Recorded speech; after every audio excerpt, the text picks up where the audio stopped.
Hey everyone, and welcome back to the channel. If you are new, my name is Lily and I'm a Chinese transracial adoptee. Every week I post videos about my experience as a transracial adoptee, so if that's something you're interested in, hit that like button, hit that subscribe button, and let's get into the video. Well everyone, we did it. We have made it to episode 100. And I know that I don't number every single episode, and I know that I have taken some episodes down. So we're just going to assume this is 100. I think I might actually be at 101 or 102. But yeah, I just wanted to do something a little different with this one because it is, a milestone episode for me. And I thought that I would kind of not remake my very first episode because I was super triggered and crying the whole time in that one, but just kind of retell what happened from 2.5 years, 3 years later, and yeah, how this whole thing got started. So let's see, where to begin? The one-child policy at the beginning. Why not begin there?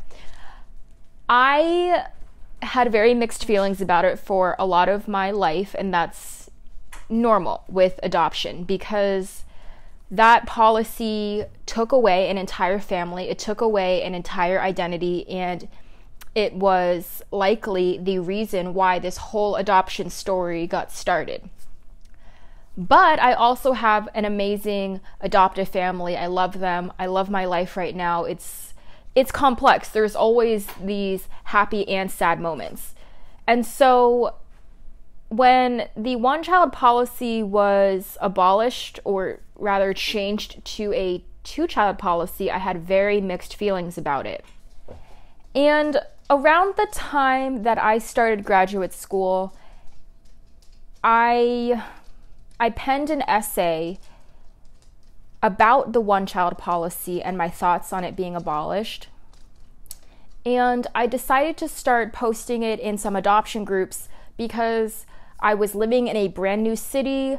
I was probably feeling pretty emotional because it was around the time of my birthday. And I just wanted some community. I was ready to really start interacting with other adoptees. And so I put a lot of thought into this essay, and I wanted to curate what I told. I think hard about what I share publicly before I actually do it. And so, yeah, I shared it, and for the most part, it was really great. And then people were questioning how I knew certain parts of my story. They were questioning how I knew, the date I was born and all of this stuff. And the thing that was triggering was not that information is unknown, because I've always known that it's unknown. I've always known that I should be wary of the information given to me. But for my entire life, people let me do that when I needed to do it. They let me feel how I wanted to feel about my story.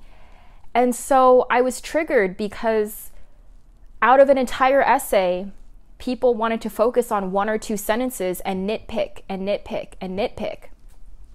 And so that was my first glimpse at how needed adoptee voices are in the community. I saw that it was a very, very low percentage of adoptees that were actually interacting in these groups and speaking up and explaining to non-adopted people what it's like to be adopted.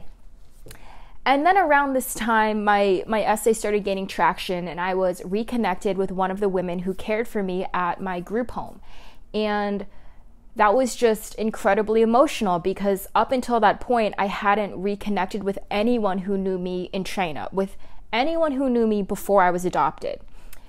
And so I was reconnected with her, I was reconnected with the director of my orphanage, and then I was reunited with my foster family, all because I started interacting in the community. I posted this essay and it just picked up traction.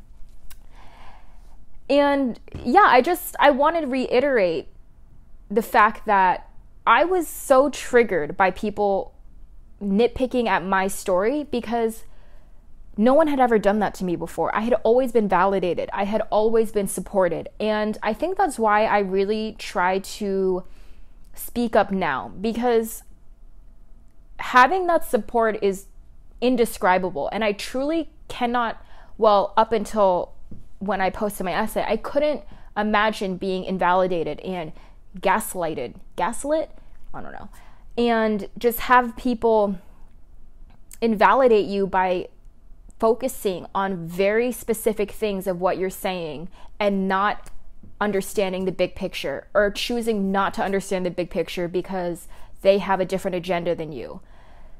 And so, yeah, that just really sparked this thing. Like, this is my story, and I can feel how I want about my story, and I can share the parts of my story that I want to, and I don't have to answer anybody's questions about it. And every single adoptee should be able to do that. I think most people are able to do that anyway, but for some reason with adoptees and the constant infantilization of adoptees, we are never allowed to feel how we want about our story. And when we do start sharing other things, it doesn't matter what we're sharing, people start nitpicking, because for some reason adoptee stories are for everybody. So yeah, that's just kind of how I got started. It's truly hard to believe that this is the 100th plus episode. I posted that very first episode to a vlog channel that I had started with my partner. Since we both moved out here, we wanted to stay connected with friends and family and just, show them our lives out here. And so we started that vlog channel. I was only going to do one episode, and then I just saw how many people appreciated the adoptee perspective because it wasn't a giant thing, especially on YouTube. And so I just kept going, and now I'm here. So it has been a wild ride, and I have learned a lot, and I'm still learning a lot. But yeah, it's amazing to be where I'm at now and to have a solid routine of filming and editing and sharing, and then getting to connect with all of these new people that I never would have found before. Because where I'm at, I mean, there's an adoption community, but it's like with everything else, it could be better. So I'm really thankful for social media, and there are some moments when I really hate it and I wish I could just completely deplug and go off the grid. But at the end of the day, the connections that we make online are some of the most genuine that I've found, because you're finally getting to talk to people who have gone through what you've gone through and who understand what you're going through, and who are not going to invalidate you when you decide to speak up. So yeah, thank you so much for all of your support for this entire journey. I am very excited to keep going. I guess that's all. If you're interested in more videos, you can always check out these two right here. But other than that, I will see you in the next one.